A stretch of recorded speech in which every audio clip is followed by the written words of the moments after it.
Hi guys, welcome to our channel.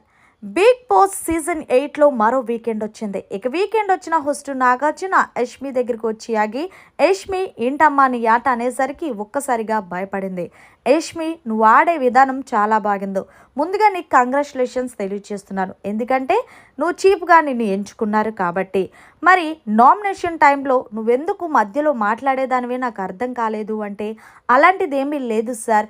తనేదో వాళ్ళు argument చేసుకున్న సమయంలో ప్రతిసారి నన్ను మధ్యలో లాగుతుంటుంటే అందుకే నేను మాట్లాడవలసి వచ్చింది అంటే, నువ్వు ఒక సింహాసనంలో కూర్చున్నావు. అలాంటప్పుడు నువ్వు ఎంత అలాగా హుందాగా వ్యవహరించాలి.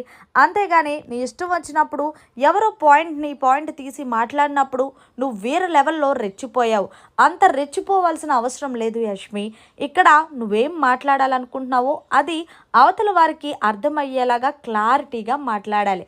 నీ ఆట ఆడే విధానం బాగుంది కానీ మాట్లాడే విధానమే కొంచెం నచ్చలేదు. అది మార్చుకుంటే నువ్వు పర్ఫెక్ట్ కాబట్టి.